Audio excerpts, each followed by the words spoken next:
Bueno, buenas tardes. Empezamos hoy la parte del curso de Arte y Tecnología dedicado al cuerpo y el arte. Y antes de presentar a Rosa Mesa, me gustaría un poco esbozar cuál fue la idea para introducir en esta ocasión. En el año 1905, cuando Einstein publica la teoría de la relatividad, da, sin saberlo, porque evidentemente estas cosas son como una especie de juego de naipes, da un gran golpe a lo que había sido hasta entonces la visión del arte como una ventana abierta al mundo, ¿no? La definición de León Battista Alberti renacentista.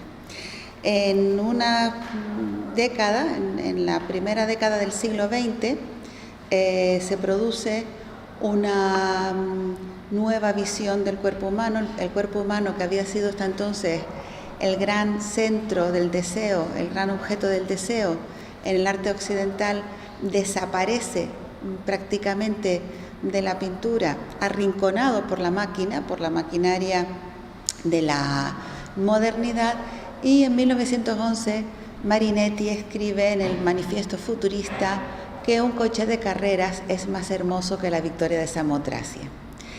El cuerpo en ese momento se ve relegado a un plano oscuro, en penumbra de la obra de arte, y va a llegar incluso a producirse una transformación de ese objeto del deseo de cuerpo en máquina, hasta el punto en que en 1925 Marcel Duchamp transforma la mariée, la novia desnudada por sus solteros, en la máquina de gas, en la obra del Gran Vidrio.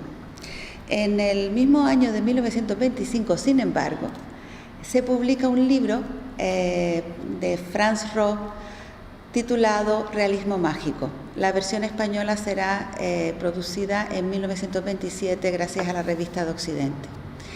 Y en ese libro Franz Roh hace un recorrido por la pintura llamada metafísica, que precisamente había reconducido la representación del cuerpo humano. Esa llamada al orden, ese retorno al orden que ya había preconizado Jean Cocteau y que también, por supuesto, había preconizado y mostrado Picasso en la época de entreguerras. Pasa la Segunda Guerra Mundial y el cuerpo vuelve a desaparecer, porque, como dijo Adorno, después de Auschwitz era imposible escribir poesía, y después del horror de los campos de concentración nazis y de la bomba de Hiroshima y Nagasaki, los artistas vuelven a renunciar a la representación del cuerpo y se plantea una pintura absolutamente abstracta. Pasan los años, pasan las décadas, y hacia 1970 se produce una nueva entrada del cuerpo humano, pero en este caso, como muy bien decía Juan Antonio Ramírez en ese libro maravilloso y nunca bien ponderado que es Corpus Solus, por un mapa del cuerpo humano en el arte del siglo XX, el cuerpo ya no va a estar representado, sino va a ser la propia materia de representación, va a ser la propia herramienta de la representación. Vamos a hablar entonces de Fluxus, de los performances, de los happenings. Vamos a hablar de Joseph Beuys con su relación, que yo creo que tiene mucha además con Rosa Mesa, con su relación con la naturaleza, con su entorno. Vamos a hablar de elementos tan transgresores como el recientemente fallecido Juan Hidalgo, creador del grupo SAG junto con Walter Marchetti, y por lo tanto el cuerpo entra de nuevo, digamos, por la puerta grande en el arte contemporáneo, pero entra desde un punto de vista diferente. Entra porque es el cuerpo de la propia artista o del propio artista lo que se convierte en el epicentro de la obra de arte. Marina Abramovic, por ejemplo, yo creo que en este sentido son dos artistas, tanto Joseph Beuys como Marina Abramovic, de los que hay que hablar al presentar hoy a Rosa Mesa. Utiliza su propio cuerpo también como zona de desgarro, como zona de encuentro, incluso como ofrecimiento al elemento de la propia violencia de los espectadores en alguna de sus performances. Y bien, una vez dicho esto, pues voy a hablarles un segundo nada más de Rosa Mesa, porque quién mejor que ella para describir su propia obra.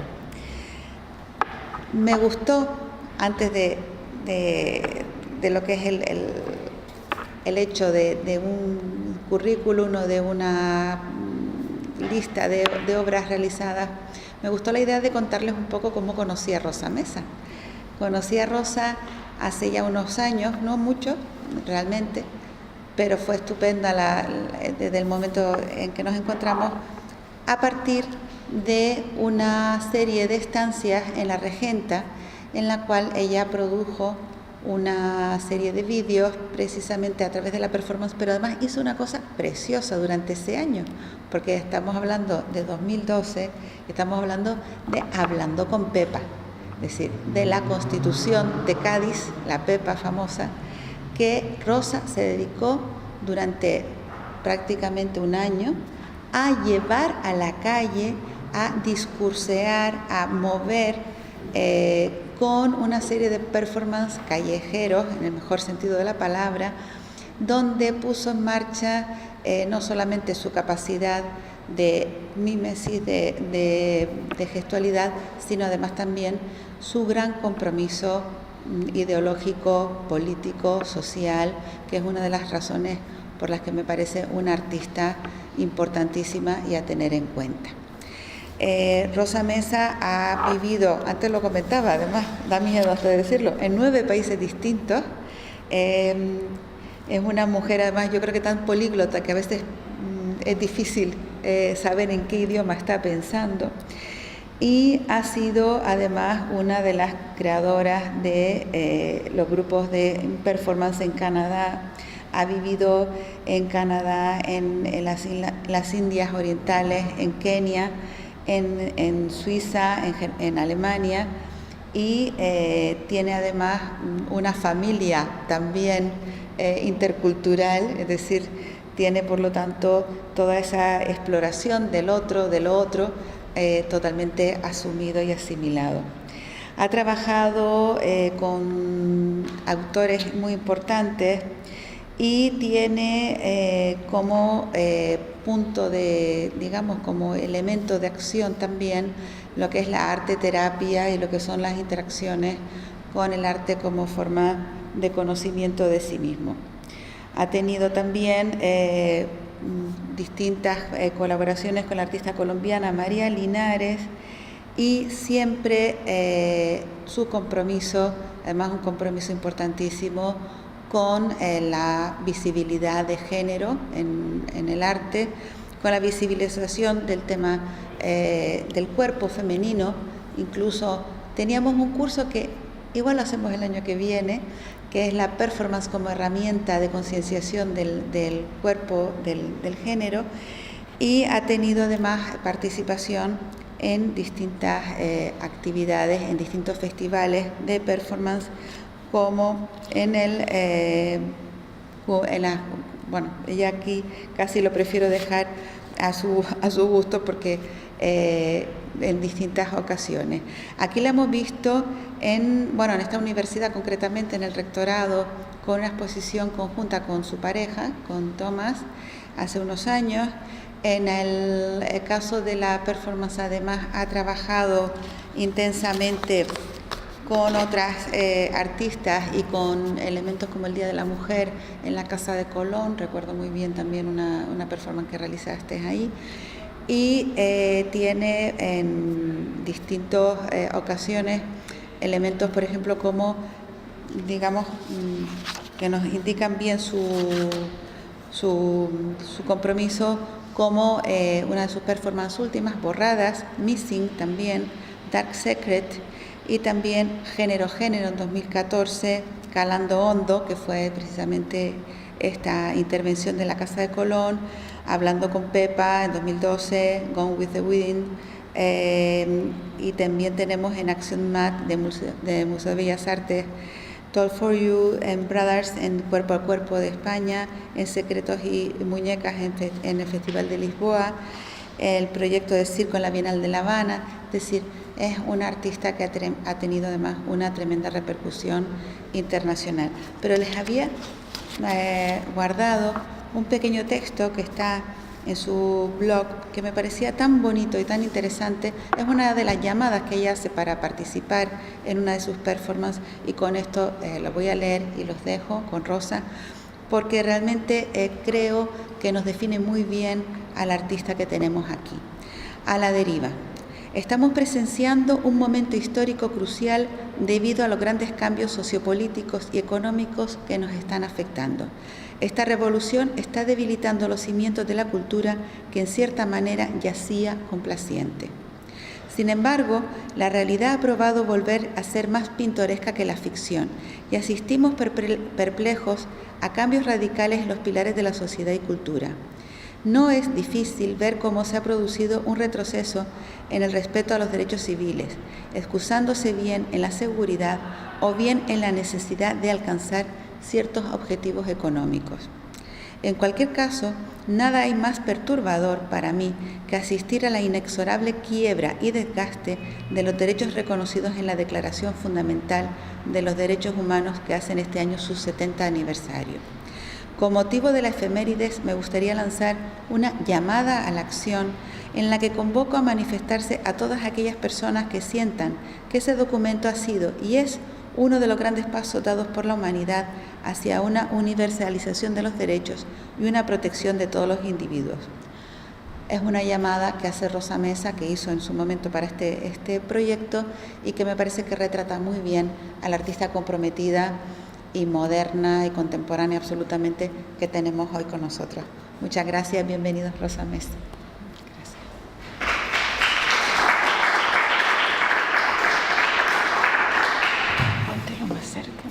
Hola, ¿me oyen bien? Ahora sí. Vale, perfecto. Gracias, Ángel. Me queda un poquito que decir. Me gustaría un poco presentar lo que quería comunicarles hoy. Yo soy artista de performance, mi educación comienza como artista multidisciplinar, con una tesis en dibujo y pintura en la Universidad de Toronto, y a raíz de ahí, desde un comienzo, siento la necesidad de hacer un trabajo que tenga que ver con la performance y también con las intervenciones en los espacios públicos, y de ahí parte mi evolución.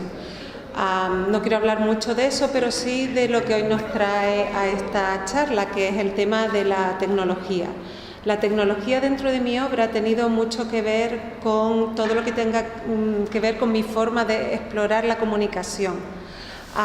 Y cómo puedo extender mi obra a través de los medios que ya existen. Pero sin embargo no es lo que he traído hoy. Lo que he traído hoy tiene que ver mucho con el cuerpo y las posibilidades que la tecnología está dando al cuerpo, y la exploración que desde distintos puntos se está haciendo, y de los comienzos de esta exploración muy singular que nos lleva hacia el ser humano poshumano o hacia el cyborg. Y haremos esta exploración en conjunto. Esta es un área que yo estoy investigando desde hace tiempo, pero que todavía no he elaborado obra porque, primero porque casi todo mi trabajo tiene procesos de exploración que pueden durar años, y segundo porque el área que me interesa todavía no tengo el poder tecnológico de trabajarla, que sería toda el área que conecta mi trabajo como terapeuta con mi trabajo como artista de performance, y tiene que ver con las aplicaciones psicológicas, las aplicaciones tecnológicas dentro de la psicología. Sin embargo, he seguido durante años todas las repercusiones que otro tipo de tecnologías están teniendo en el cuerpo humano. Y hoy quiero contarles un poco esa evolución, que me parece extremadamente interesante y que conecta, como decía Ángeles, con las teorías de Einstein, y continúan con lo que hoy llamamos la física cuántica, y cómo eso está afectando la visión que tenemos de la realidad.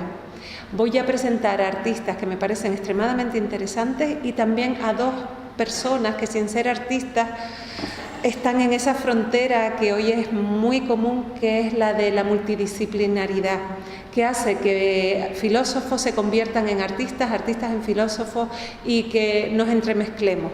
Tenemos trabajando a músicos en performance, a ingenieros, a médicos, como ya veremos, que aparecen bastantes médicos de distintas disciplinas, y eso es lo que les quiero presentar hoy. Arte y tecnología en relación al cuerpo, desde mi punto de vista, comienza en una exploración de un poco qué es el arte performance y cómo nace como una forma de explorar el cuerpo y sus posibilidades dentro de un contexto especial de tiempo y espacio. Esta exploración comienza a principios del siglo XX y tiene mucho que ver, obviamente, con todo lo que nos comentó Ángeles, que está ocurriendo a nivel social, las guerras, las consecuencias de ambas guerras, el Holocausto, y la percepción que a partir de ese momento va a tener el artista y el ser humano de la fragilidad universal del hombre y de cómo este cuerpo tiene que también transformarse. Voy a hablar de los y las pioneras en la exploración de la tecnología aplicada al cuerpo.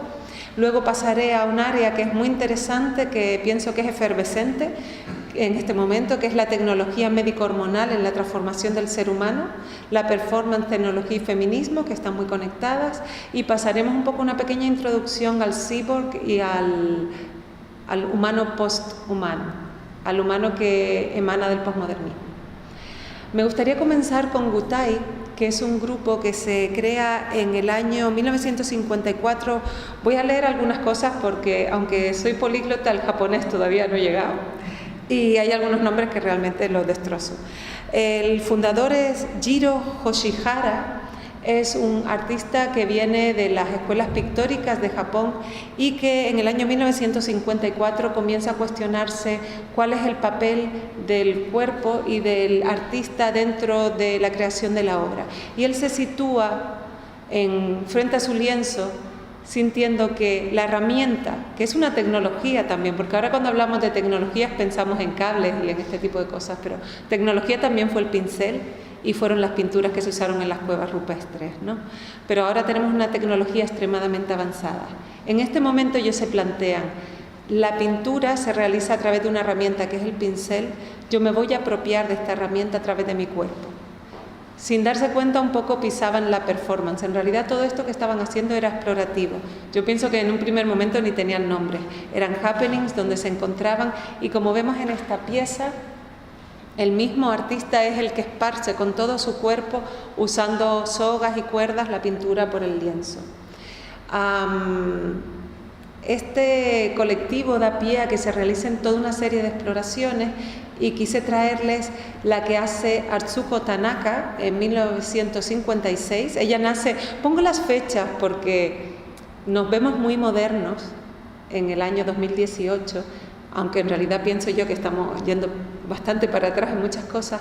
Y estas personas nacieron, ahora tendrían, o si viven 80 años o 80 y tantos años, ¿no? Entonces me gusta poner la fecha de nacimiento porque nos da realmente una perspectiva de la contemporaneidad de estos artistas, ¿no? De lo que estaban haciendo en este momento. Atsuko Tanaka crea este traje Electric Dress que ella se pone en todas las inauguraciones. Es un traje eléctrico conectado con luces de neón que van cambiando dependiendo del lugar donde entra y del tipo donde se ponen las luces y donde un poco ella la va alternando. Y lo que ella quería era ver cómo se reaccionaba este cuerpo embullido de una tecnología eléctrica, cómo responde al medio ambiente en el que se está moviendo.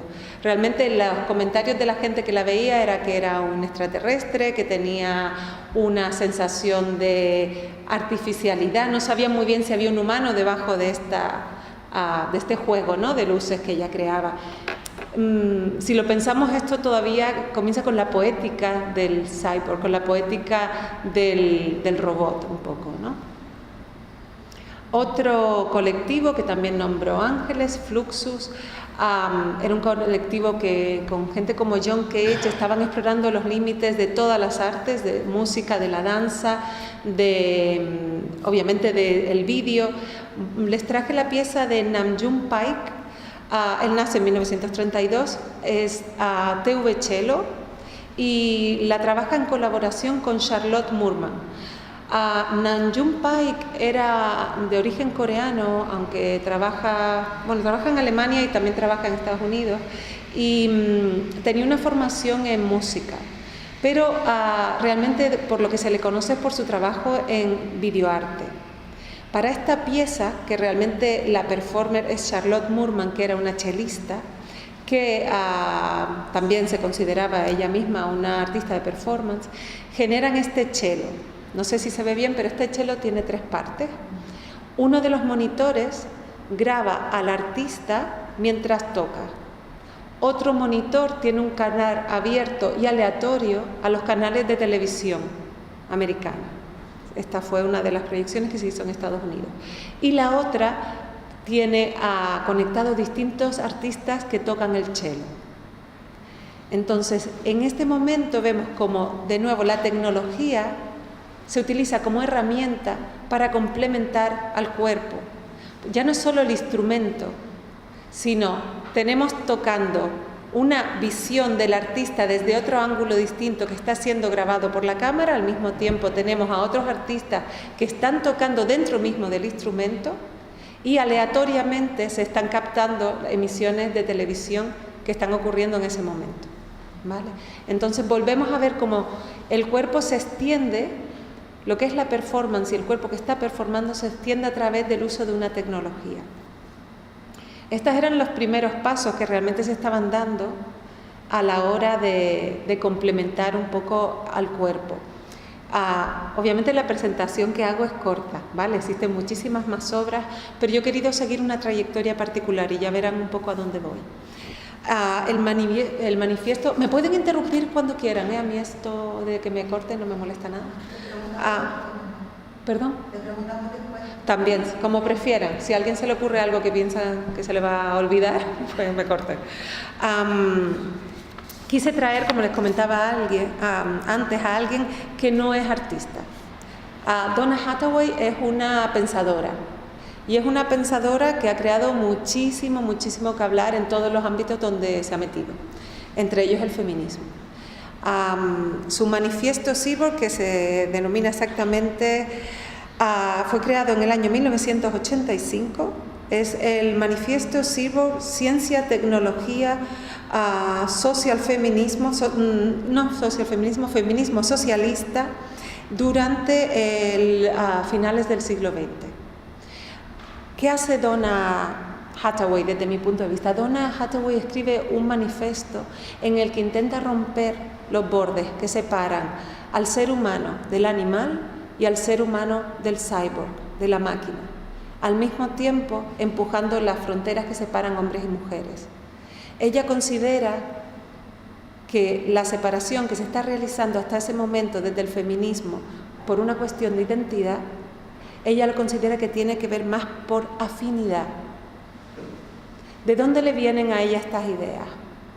Comentábamos antes las teorías de Einstein que han concluido un poco con la aparición de la física cuántica, en la que estamos apreciando que la naturaleza existe a unos niveles en que toda la materia está construida de los mismos elementos básicos y simplemente la percepción que tenemos es lo que nos define como un ser humano de un tipo o de otro. Es solo una cuestión de percepción. Básicamente todos somos todo un conjunto de moléculas que andan flotando. Si realmente pudiéramos ver esto, todos saldríamos de aquí al psiquiátrico de Tafira, ¿vale? La realidad, como realmente se conoce hoy en día a nivel microscópico, es apabullante. En ese sentido, un poco ya comienza a explorar a un nivel dialéctico qué es lo que está ocurriendo dentro de lo que es la percepción del ser humano con respecto al animal, con respecto a la máquina y con respecto a la diferenciación cultural de raza y entre hombres y mujeres. Entonces tiene una perspectiva de género también muy perspicaz y que también ha sufrido muchísimas críticas en las que hoy no entraré porque no es una charla sobre género. Me parece muy importante colocarla porque pienso que mucho del arte que vemos hoy en día contemporáneo, producido en este momento, tiene su base en este manifiesto Cyborg. Está en la internet y se puede descolgar, si lo quieren leer, es súper interesante, bastante denso, pero interesante. Si tienen tiempo, un veranito, vale la pena. Vale, vamos a pasar ahora a Sterlach.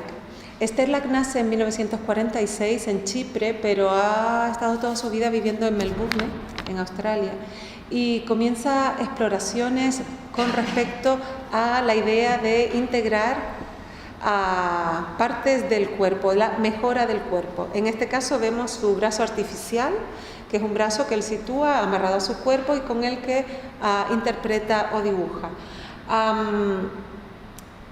También realiza, esta pieza es actual, pero la comienza a realizar en los años 90. La pieza está hecha cogiendo su peso, hallando cuál es el peso que necesita para vencer la gravedad, colgando piedras y levantándose en el aire. Ahora les voy a poner un vídeo un poco de por dónde quiere ir él. El vídeo está en inglés, no lo he encontrado en español. Ahora haré una pequeña traducción al final.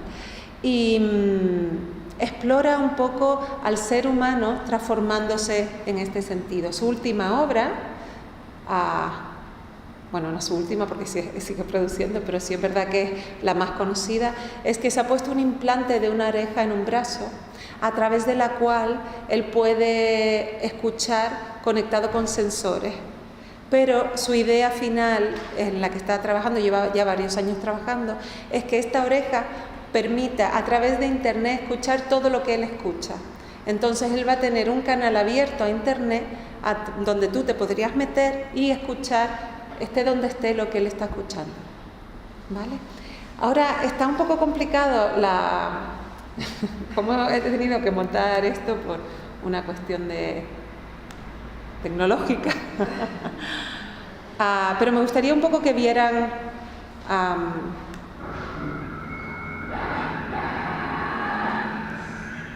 desde su punto de vista el cuerpo humano está obsoleto.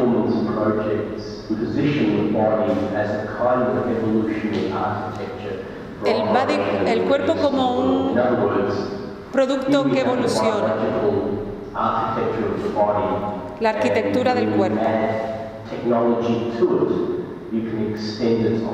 sale acá, espera un momentito, perdón.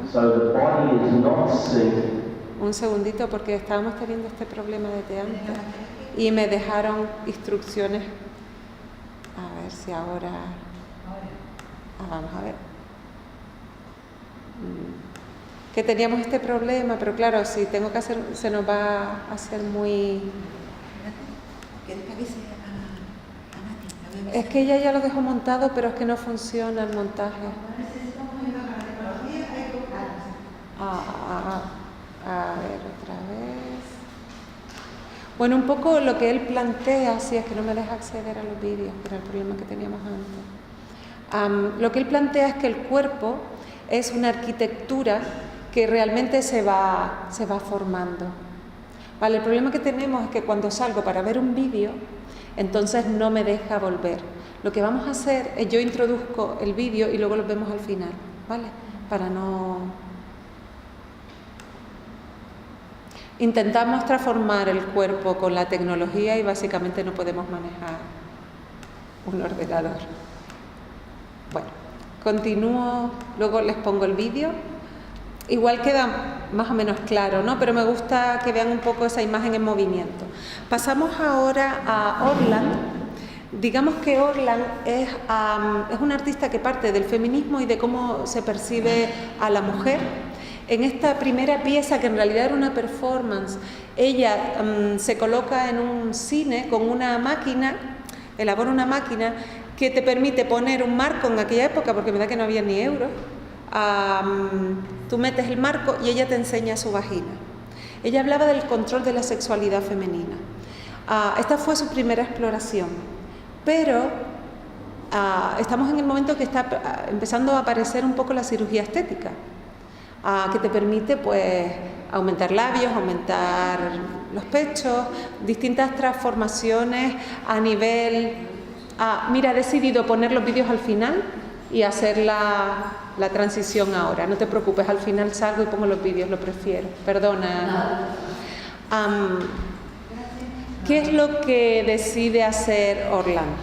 Va un cirujano y le pide que por favor le ponga la frente de la Mona Lisa, la barbilla del cuadro de Botticelli, los labios son de la psique de Léon Gérôme, no, mentira, de la Europa de François Bourgeois, y el nacimiento de Venus para y la nariz de la Venus. Y con estas consignas entra un cirujano estético y le dice, por favor, transforma mi rostro. Lo que Orland nos quiere contar aquí es que la percepción de los cánones de belleza occidentales es un diseño hecho por los occidentales que consideraban adecuado a cada momento histórico. Pero ella lo hace interviniendo en su propio cuerpo. Toda su obra está basada en este tipo de intervenciones. Pero vemos, como les decía antes, que ahora no solo está entrando el artista como artista de performance, sino que colabora con un cirujano estético, ¿vale? Hablamos un poco de esa mezcla, lo mismo que Sterlack trabaja con físicos en la universidad, con ingenieros y con expertos en robótica. Vemos a Orland trabajando con cirujanos estéticos en esta transformación del cuerpo. Son dos orientaciones diferentes. Obviamente, Orland está explorando el cuerpo con una transformación literal de la carne, ¿no? A través de la cirugía estética.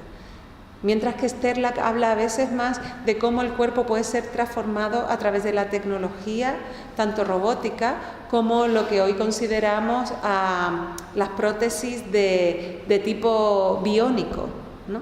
Acercándonos un poco al cyborg, ¿no? Y ya veremos dónde estamos hoy en día con esto, ¿no? Entonces vemos cómo colaboran, las colaboraciones están hechas con médicos. Laurie Anderson.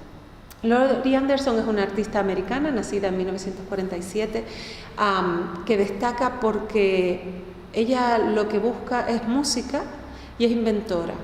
Ella busca la transformación del cuerpo a través de añadir tecnología, tanto para transformar su voz como para transformar el espectáculo. Pienso que dentro de lo que es la performance en sí, cuando diseñé la charla quería enfocarme en el cuerpo. Laurie Anderson tiene una parte, obviamente, que es todo el tipo de tecnología que ella utiliza para sus espectáculos, que para mí forman parte de una orientación diferente a lo que es la performance que yo quería traer hoy aquí. Pero, sin embargo, me interesa mucho todas las transformaciones que ella realiza a nivel voz y a nivel sonido, ¿vale? Luego tengo un vídeo también que es de su obra Superman, que fue una de las pocas obras de artistas que no eran mainstream y que pasaron a ser el número 1 en las listas americanas, ¿no?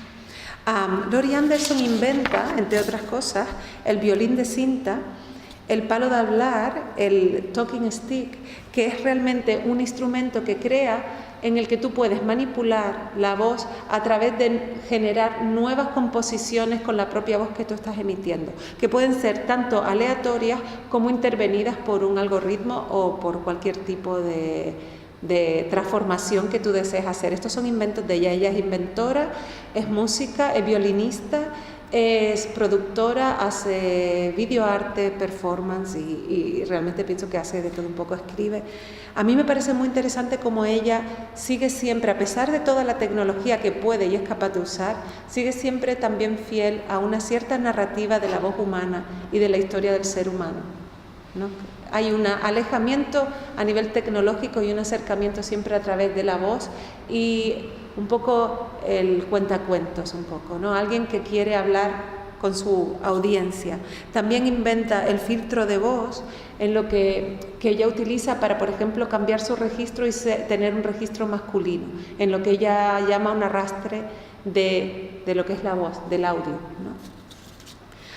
En la pieza que un poco les introduzco aquí, es muy difícil captar una pieza de Laurie Anderson porque ella introduce dibujo, introduce música en distintos canales, introduce canales televisivos, introduce, por ejemplo, en este, no se ve muy bien, pero abajo es películas sobre el aterrizaje del hombre en la luna. Entonces, claro, intentar poner una instalación de estas dimensiones en una sala es totalmente imposible, pero sí muestra un poco los intereses que tiene, ¿no? Y este deseo de inventar cosas que transformen la voz, y volvemos un poco a transformar el cuerpo humano de esa manera. En esta pieza también la vemos tocando sobre hielo con su violín de cinta magnética que también ha inventado, conectada a la audiencia. Se llama Dueto sobre hielo, del 2013. dentro de esta exploración de cómo los artistas de performance están jugando con el cuerpo, me parece muy bonita la aportación que hizo Rebecca Horn.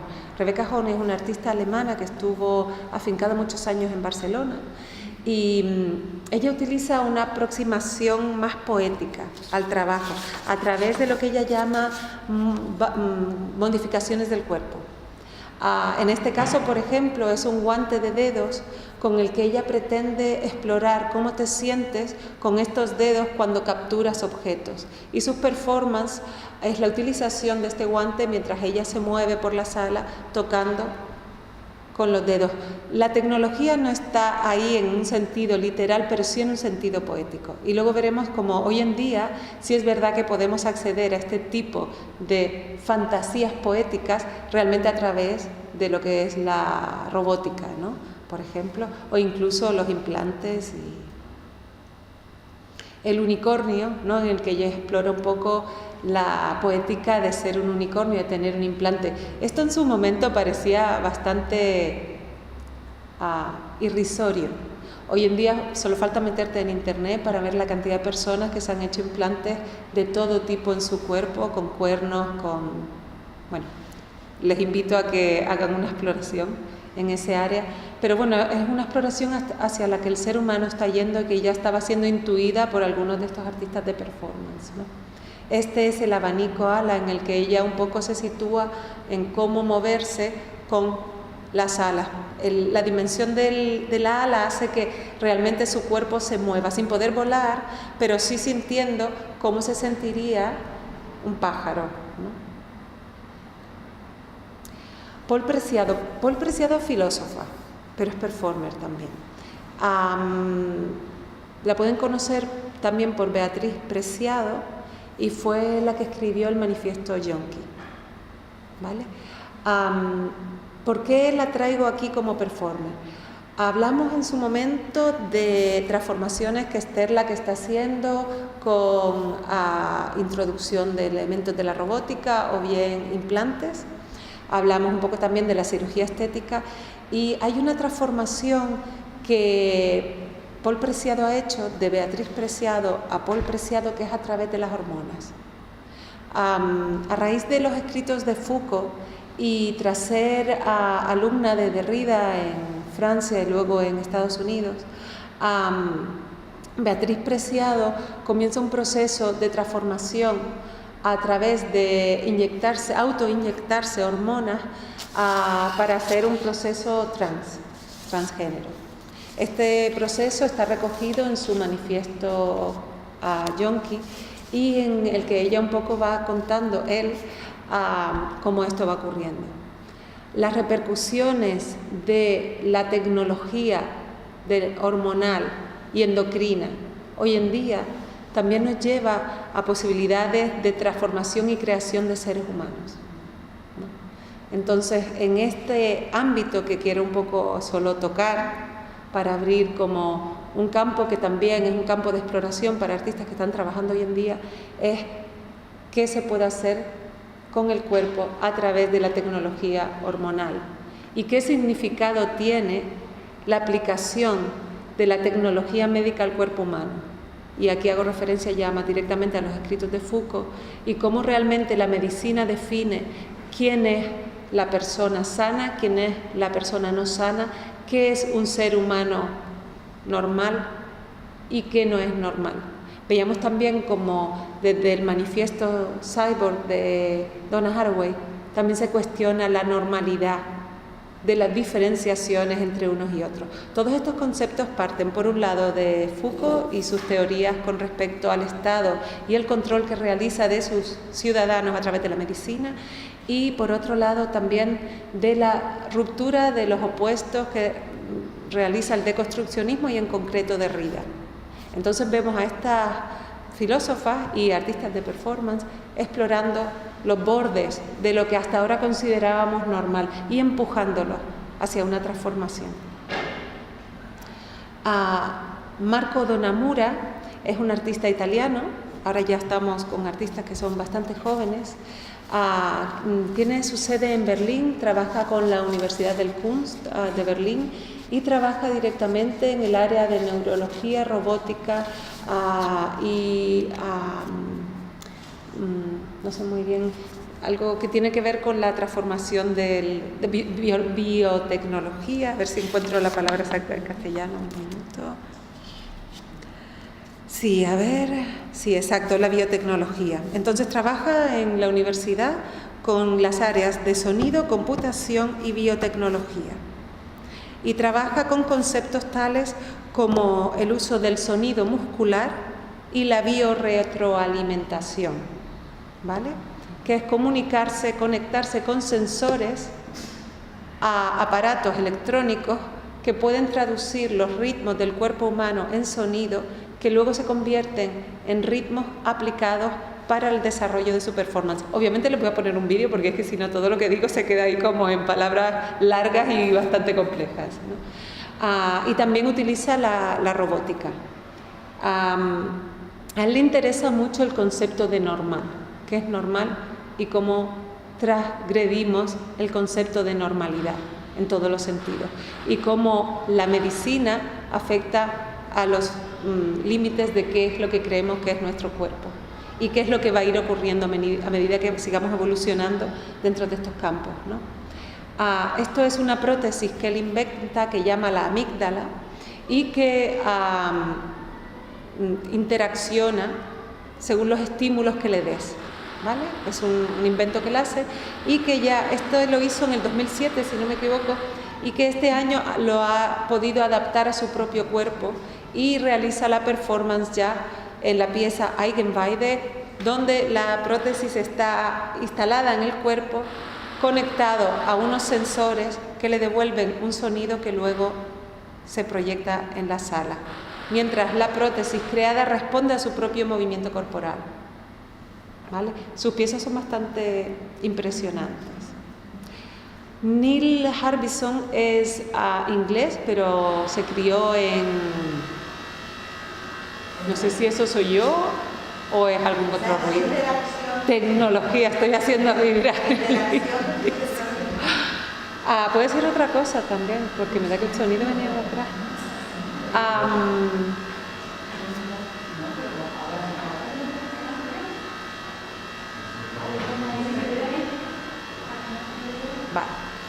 Neil Harbison tiene, no sé si se ve bien, se ve mejor en la siguiente imagen, ¿vale? Tiene una antena, prótesis instalada en su cabeza porque él nació ciego de color, ¿vale? Lo que llamamos daltonismo, que es una condición que no te permite ver colores. Entonces se le instaló una antena a través de la cual él puede percibir el color a través de sonidos. Entonces cada color está afiliado a un sonido. Pero no solo eso, incluye radiación electromagnética, llamadas telefónicas, música e imágenes.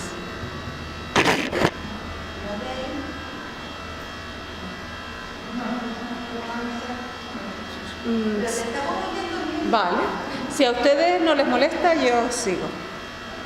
Además, los vídeos que les traje suenan todos así que ya verán ahora. Se van haciendo al ritmo. Es el primer humano considerado cyborg por un país. Es decir, Inglaterra ha admitido en su foto del carnet de identidad la antena. Entonces eso lo reconoce como el primer cyborg, porque tiene implantado en su cabeza un objeto que es considerado parte de su persona, ¿vale? Esto es algo bastante minúsculo si se piensa en un sentido, pero claro, esto es solo lo que la tecnología nos permite hoy.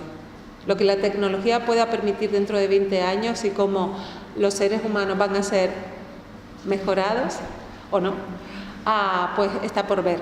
Pero sí es verdad que está comenzando esta exploración real y hay artistas que un poco están ahí. Su página es muy interesante porque todo su trabajo se basa en colaboraciones con otros artistas en el que él aporta la parte que él un poco puede aportar desde su conocimiento de la realidad a través de la antena y todas las emisiones que esta antena recoge, que no solo son de color. Moon Rivas es también una artista con base, bueno, es catalana realmente y vive en Cataluña. Ambos han formado la Fundación Cyborg, que es una fundación internacional para la exploración artística, ¿no? Desde el punto de vista artístico de todos los cyborgs, y en su caso ella se ha puesto un implante a través del cual puede percibir los movimientos sísmicos que ocurran en todo el planeta, y con estas vibraciones que le transmite el implante elabora sus coreografías. ¿Vale? Pues bueno, un poco esta era la trayectoria que yo les quería mostrar hoy. Y que a mí me parece extremadamente interesante. Hay una parte en la que yo estoy especialmente interesada, y es como esto también nos está afectando a nivel todo lo que tiene que ver con la psicología del ser humano y todas las relaciones que tenemos en el control a través de la tecnología de nuestros deseos, de nuestros gustos, y también de cómo funcionamos a nivel emocional. Y que, bueno, que es el campo en el que estoy explorando yo ahora. La pieza que tuve la oportunidad de presentar, que comenzaba con esta exploración, fue el año pasado, no, quizás este año, todavía no he terminado, exacto, en el TEA, que es la exploración de la empatía en la relación con los otros a través también de la tecnología. Pero bueno, hoy no quería hablar de mi trabajo en concreto. Me gustaría ahora enseñarles algunos de estos vídeos. Nati, ahora me gustaría, Nati, poder ver los vídeos, que los quería ver todos juntos. Fui a extender pantallas, pero no me ha hecho caso. Las extendí, pero no se extendieron. ¿Quieres sentarte? O? Ya una vez, la otra proyección ya no la necesito poner. Conservar cambio. Vale, ahora sí deberíamos, ¿no? Perfecto. Vale, este era Sterlach, el que les comenté, que hace las suspensiones. Es un vídeo de 3 minutos, pero me interesa mucho también cómo él trabaja el vídeo, ¿no? Qué sensación quiere dar. Y la cuestión del cuerpo como una estructura arquitectónica en evolución. Estas son las primeras piezas que él elabora de suspensión, en las que trabaja con el concepto de gravedad y cómo vencer la gravedad, que es uno de los elementos que pertenecen a la identidad del ser humano como ser que anda, ¿no? Y lo sencillo que es alterar la cuestión de la gravedad. Dense cuenta también que en esta época el hombre está yendo a la luna, está caminando en gravedad cero, que era una experiencia que en ese momento... Y él utiliza una mecánica muy sencilla, casi Leonardo da Vinci, ¿no? Y luego comienza exploraciones en todo el área de la robótica, ¿no? Con la instalación también él utiliza maquinaria para las piezas y mueve su cuerpo a través de los espacios.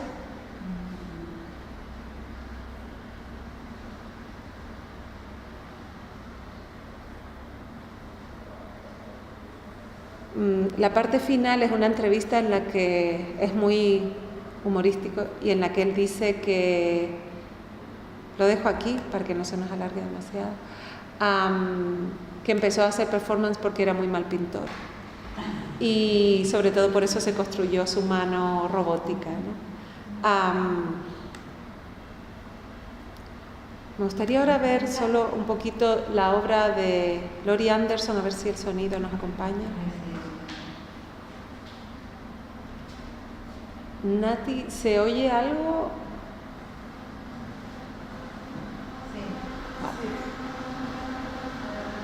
Sí. Esta es de las pocas obras de artistas de performance alternativo que realmente entraron en las listas americanas pop, y en la que ella usa sus inventos para la transformación de la...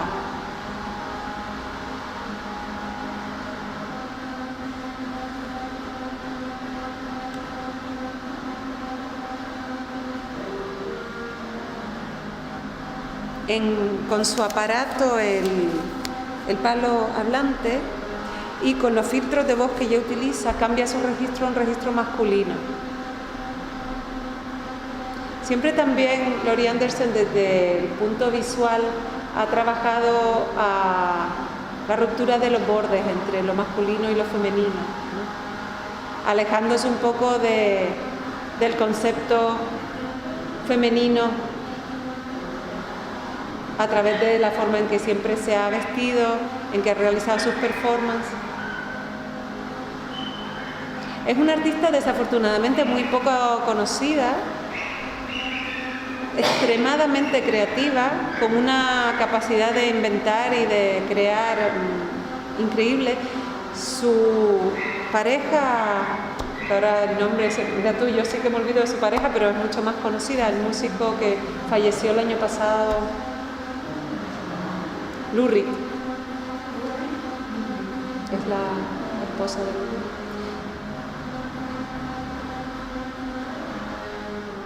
Estamos fantaseando con el concepto cyborg, si conocen la peli Blade Runner, ¿no? Para los que haya por aquí ochenteros, el imaginario un poco de los 80.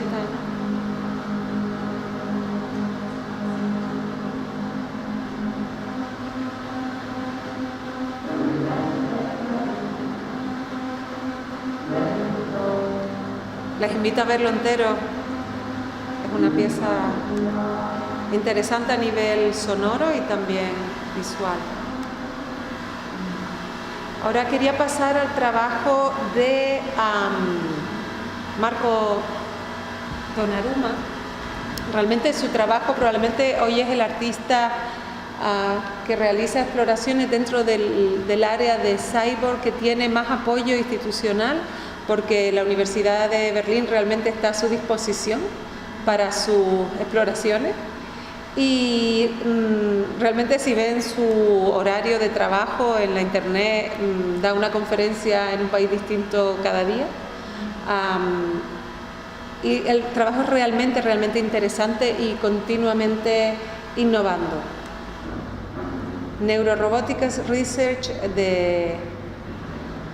aquí está en Europa del Este, pero tiene a su disposición un material tecnológico que es muy difícil tener acceso, ¿vale? Por lo menos desde España es prácticamente imposible. Está hecho con motores programables sintéticos. Él utiliza mucho los rituales, es decir, de los rituales antiguos de marcar la piel, de todo tipo de tatuajes, los traslada a la robótica, ¿no? Intentando un poco mantener algo de lo que es el ser humano.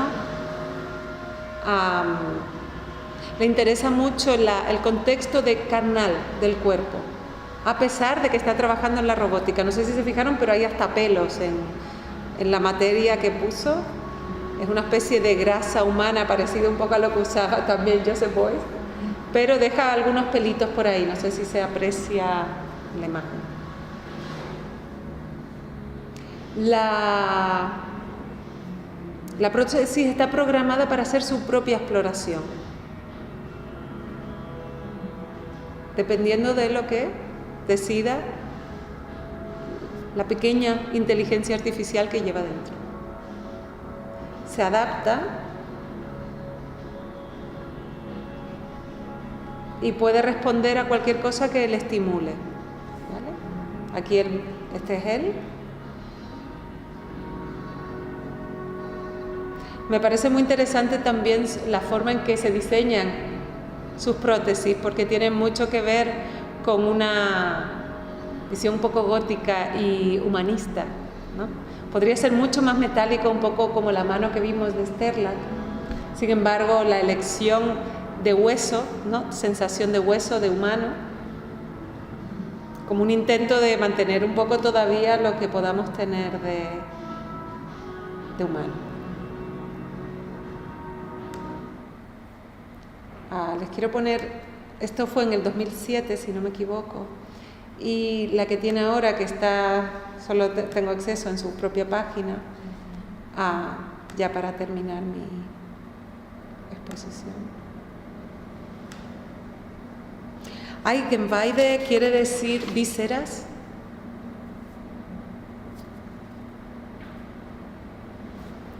Y esta pieza, según él cuenta en su propia página, está basada en un proceso que se llama convalescence, que es cuando dos cuerpos microscópicos son capaces de fusionarse. Hablamos un poco de la física cuántica.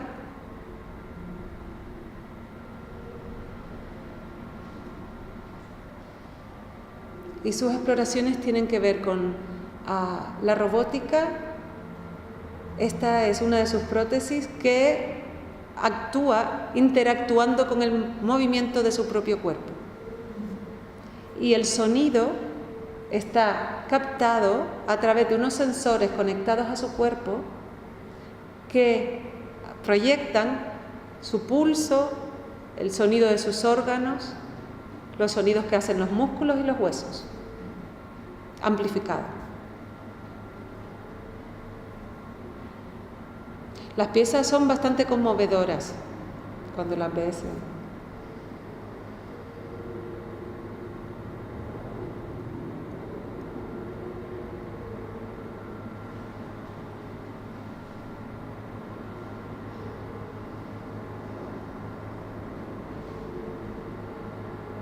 Lo que veis aquí en el brazo es el sensor que va conectado al equipo de sonido.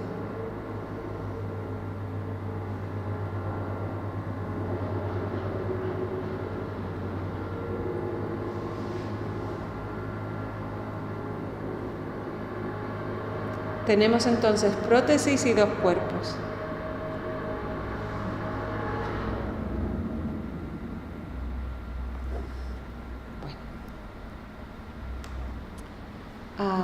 Solo para concluir,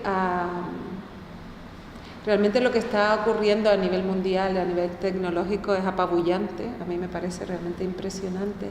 Ahora ha salido un libro de Stephen Hawking que tiene un nombre muy tonto, que es como grandes preguntas para pequeñas... No, soy disléxica, así que o es grandes preguntas para pequeñas respuestas o algo así. Lo cierto... Grandes respuestas para pequeñas, sí, seguro. Es que yo todo lo que sea binario, no puedo. Tendría que haberlo traído escrito. Pero en este libro, Hawking planteaba, es un libro póstumo, que el ser humano se ha extinguido ya. Realmente lo que nos depara el futuro es un ser mejorado a través de la tecnología. Y no hablo mejorado tipo las Kardashian ni Pamela Anderson, sino un ser humano mejorado a nivel tecnológico.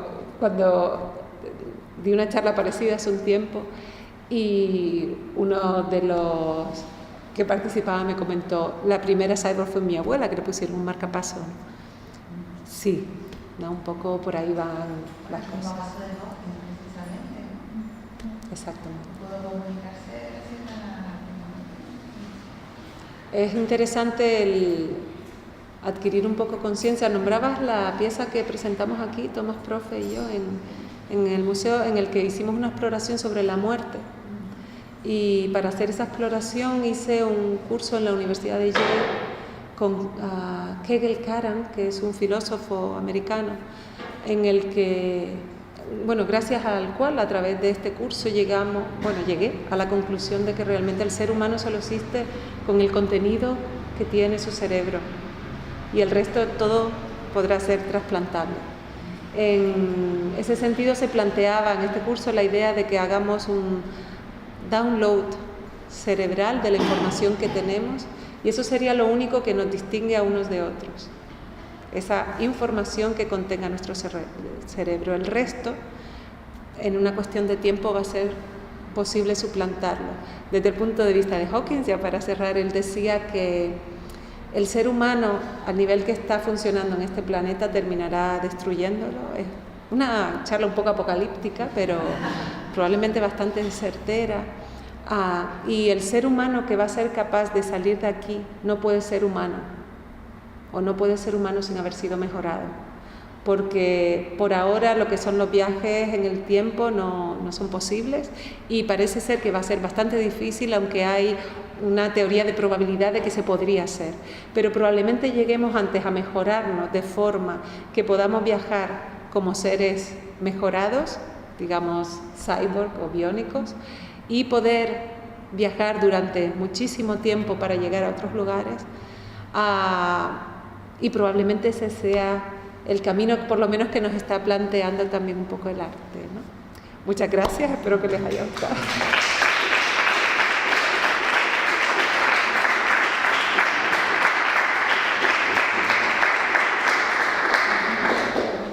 Y si alguien quiere hacer aportaciones, comentarios optimistas que refuten lo que acabo de decir. Bueno, apocalíptico, pero optimista de todas formas. Sí, Podemos vivir futuro hay, ¿no? mejor. Bueno, el caso mismo de Hawkins, que pudo comunicarse y vivir durante años gracias a la tecnología. O sea que de repente eso lo podemos plantear así. Y si no, que se lo digan a Isabel Freire y lo estupenda que está en todas las jornadas de Lola también.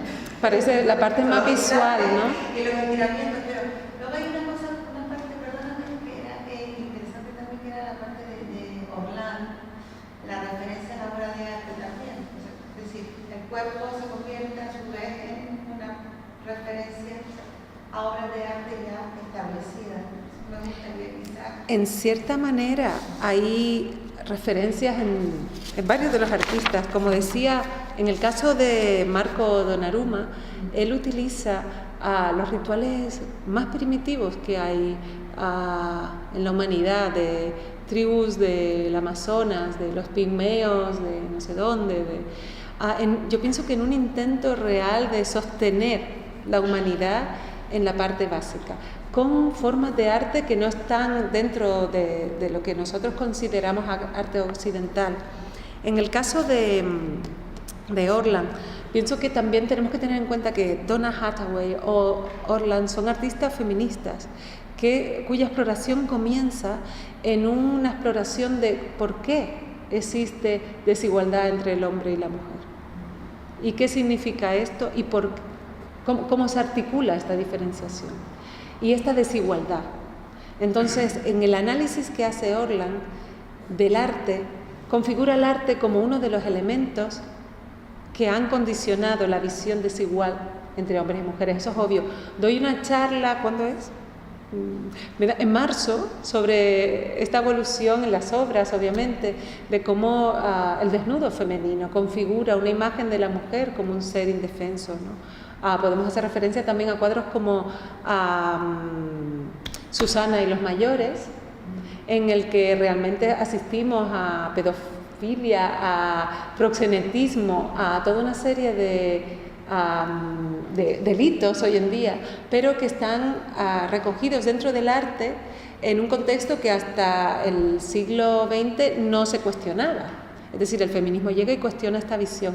Entonces, el análisis de Orland es particular en ese sentido de que analiza la percepción, como también hizo Cindy Sherman, ¿no?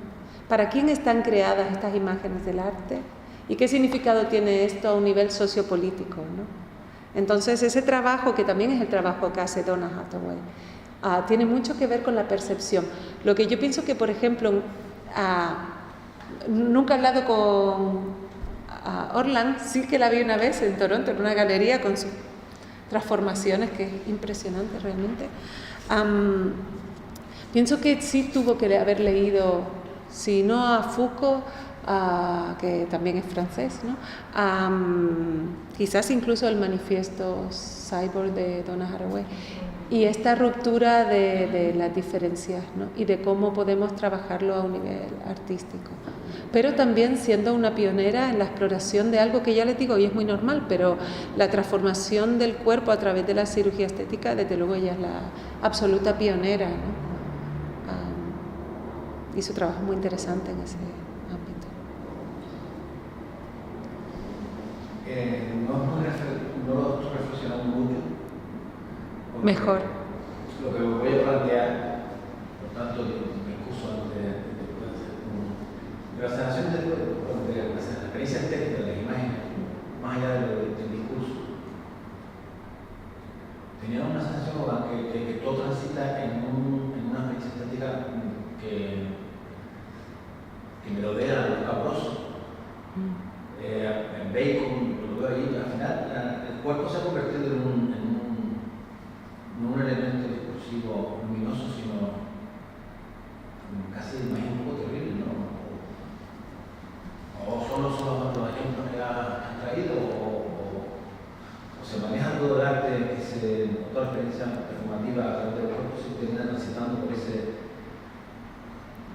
vericueto oscuro, ¿no? No, es interesante el comentario. Yo pienso, estoy intentando un poco, la parte que yo he traído, pienso que tiene mucho que ver con artistas visuales que exploran la performance. Quizás la aplicación de la tecnología como el mapping art, ¿conoces? ¿No? Desde la danza, por ejemplo, pienso que es mucho más brillante. Quizás nosotros, los artistas visuales que hemos salido del campo más de obra como elemento formal y exploramos otros ámbitos, quizás seamos un poco más depresivos. Pienso realmente, en ese sentido quizás te doy la razón. Me parece más luminoso el trabajo que se hace desde la danza, incluso te diría que desde el teatro, con las aportaciones a nivel tecnológico que se pueden hacer, ¿no? Realmente la tecnología, esto es una tecnología aplicada al cuerpo. Sin embargo, a lo mejor desde la danza se está aplicando ciertas tecnologías para el movimiento, para las proyecciones, para trabajar, que quizás se trabaje en otras de las charlas, no lo sé. La verdad que la que yo traigo tiene mucho que ver con el cuerpo, con las transformaciones que se realizan en el cuerpo y con cierta conciencia de desesperación. Es curioso que trajeras este texto de A la deriva, ¿no? Porque pienso que los artistas que he traído, obviamente los he elegido yo, y tengo una visión bastante negativa, como pueden ver. Pero bueno, no es negativa, yo no me considero una persona negativa, pero sí es verdad que por lo menos densa, intensa y... ¿Fue dramática?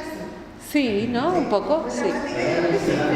Sí, no, pero te doy toda la razón, pienso que tienes razón, no lo había pensado desde ahí. Pienso que la conclusión a la que se está llegando desde muchos ámbitos es bastante impresionante. A mí me interesa mucho la física cuántica, hacia dónde está yendo, toda una serie de cosas que realmente dan mucho vértigo al ser humano, ¿no? Realmente el entendimiento del conocimiento que estamos teniendo es apabullante y pienso que también está en la semilla de algunos de los movimientos radicales que se están viendo, por ejemplo, en Estados Unidos, como la ultraderecha americana, ¿no? Que ante la destrucción de las diferencias de género, ante la destrucción de las diferencias entre seres humanos y animales, entre seres humanos, el planeta y... ¿no? Ante esta imagen de unificación molecular genera realmente una ansiedad existencial tremenda. Incluso Einstein antes de morir lo dijo, que él murió triste porque él no quería, las conclusiones a las que le llevó la ciencia destruían el concepto de Dios, ¿no? Y para él eso fue tremendo, él se fue frustradísimo a la tumba, ¿no? Porque es un proceso doloroso, ¿no? Hemos construido una cultura que nos ha servido de paraguas de protección y ahora se nos está desmoronando y pienso que eso genera angustia y genera un existencialismo que quizás es lo que se proyecta en este tipo de trabajo. Pero a lo mejor en una charla sobre performance y tecnología más desde otro ámbito que no sea el arte visual, porque todos estos artistas vienen, casi todos, bien de la música o bien de las artes visuales, quizás sea un poco más... ¿Qué cosas buenas podemos sacar y utilizar, ¿no? Yo misma he usado cosas en otro contexto, a lo mejor para proyectar mi trabajo a través de internet, para abrir a audiencias de todo el mundo una pieza que estoy haciendo en un sitio cerrado, ¿no? Entonces sí es verdad que también la he usado para cosas positivas, pero sí que me interesa, o me interesaba hoy presentar este tipo de exploración. ¿Será posible ver alguna obra suya de su propia creación en arte performance? Sí, ahora mismo. Yo sí, tengo acceso al blog aquí. Mi obra yo no la grabo, ¿vale? Entonces mis obras solo se hacen una vez.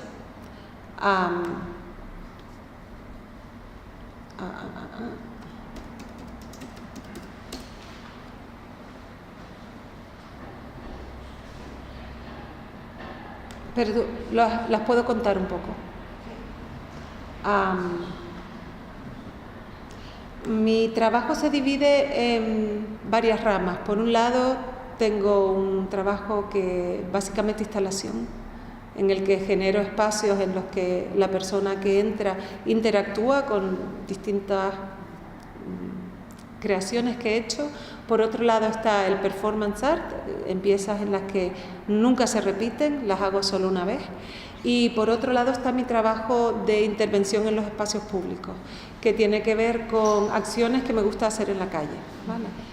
En este sentido, tengo también una carrera de Derecho, entonces muchas de las menciones que hago a la ley es un interés que tengo constante, entre otros. Y este año se cumplía el 70 aniversario de la Declaración de los Derechos Humanos y, como mencionaba, pues realmente se han ido violando con distintas excusas. Esta pieza y otras más que he hecho este año responden a esta problemática. Esta la hice en el CAM, se llama Olvidados. Hace referencia, por un lado, a lo que está ocurriendo con las personas afectadas por la violación sistémica de los derechos humanos, tanto en nuestro país, porque a veces nos olvidamos también de todas las personas que han perdido derechos civiles en España, como en el extranjero y como el tema de los refugiados, ¿no? A ver, para moverme. Vale. Y entonces fueron 12 horas, estoy haciendo porque había alguien que estaba allí, no me acuerdo cuántas horas fue, escribí los derechos fundamentales en una de las salas del CAMP.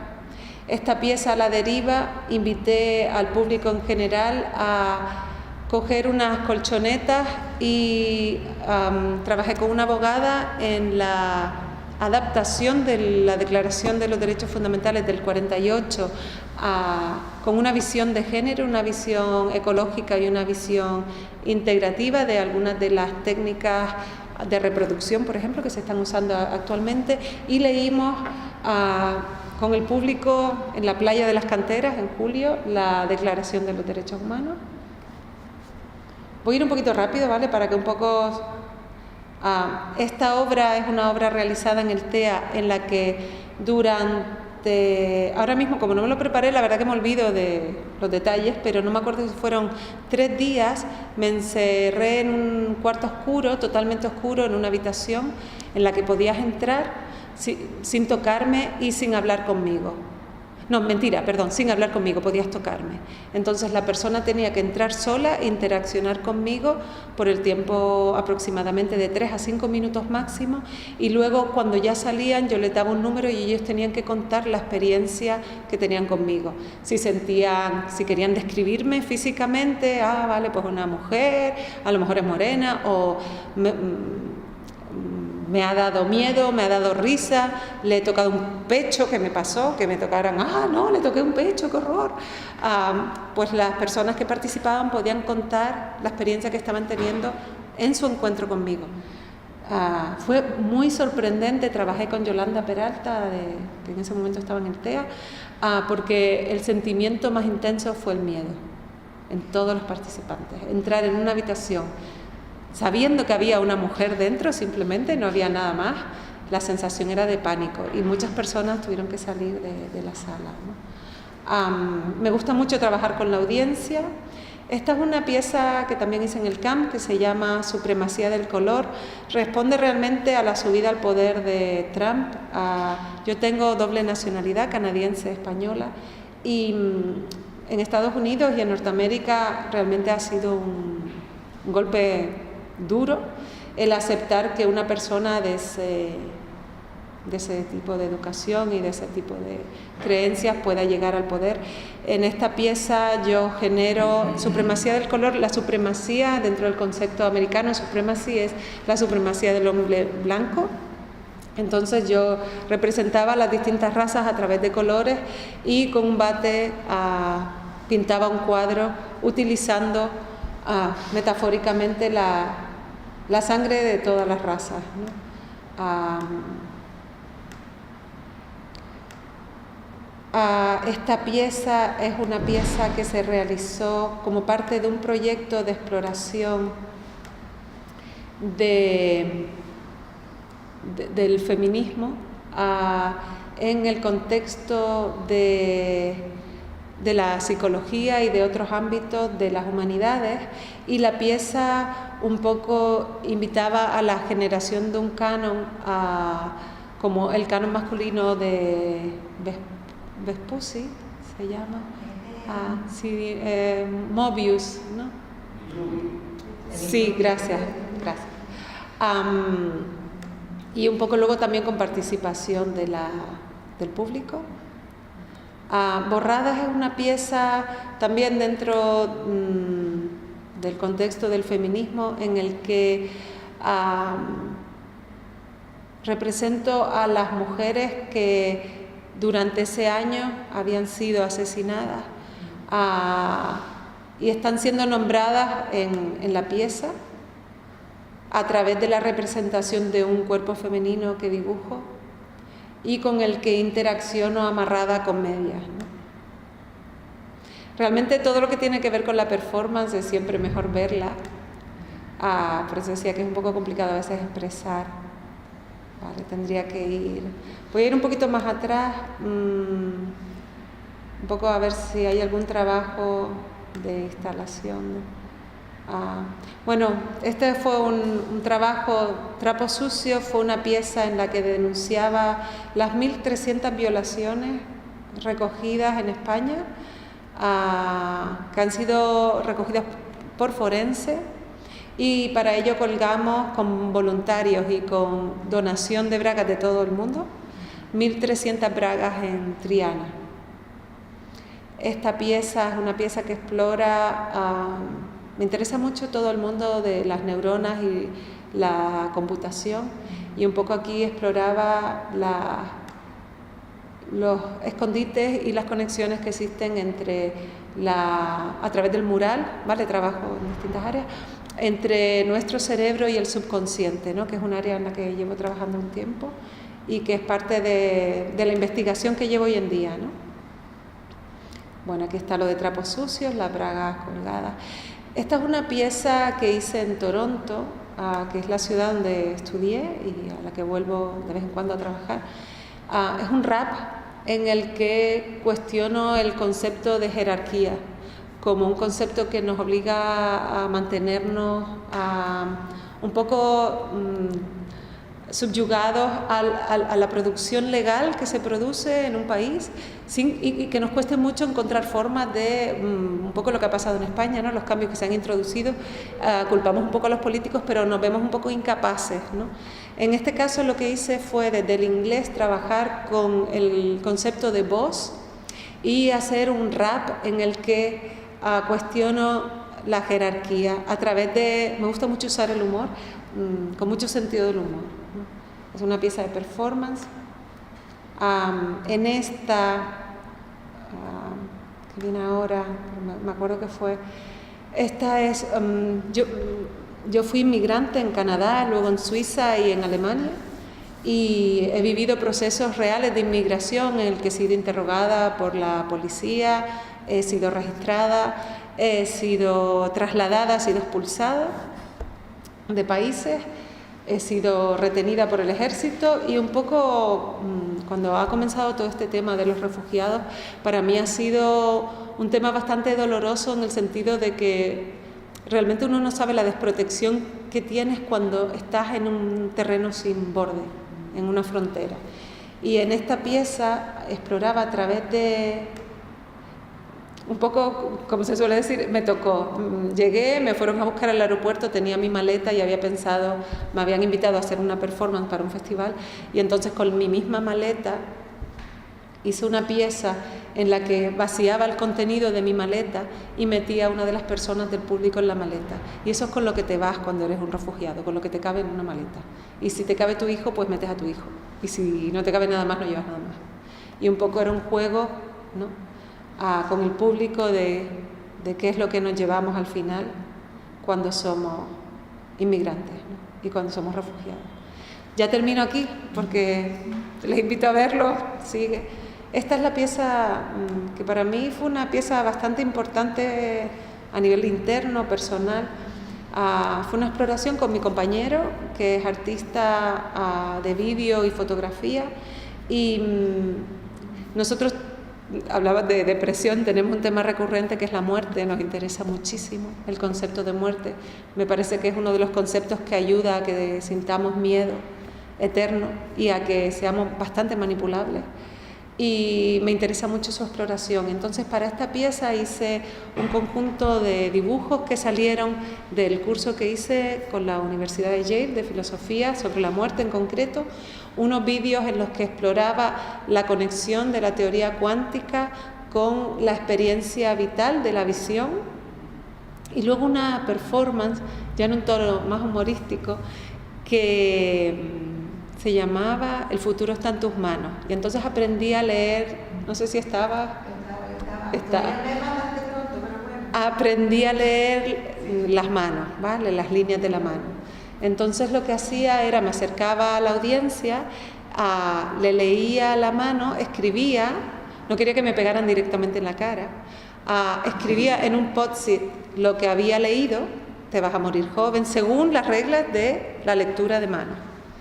Y en el post-it ponía número 1, he leído que vas a morir pronto, que tu marido te va a engañar, o que, ¿no?, que hay amantes, que hay lo que sea que fuera que yo había aprendido y ahora leía. La idea era una broma en la que planteo que el futuro está en tus manos, literalmente lo que hagamos depende de nosotros, pero el futuro está en tus manos también es la lectura de manos, ¿no? Entonces cuestionaba cómo se presenta también nuestra propia muerte y cómo nos planteamos el concepto de que somos seres finitos, ¿no? Y un poco eso. Pues nada.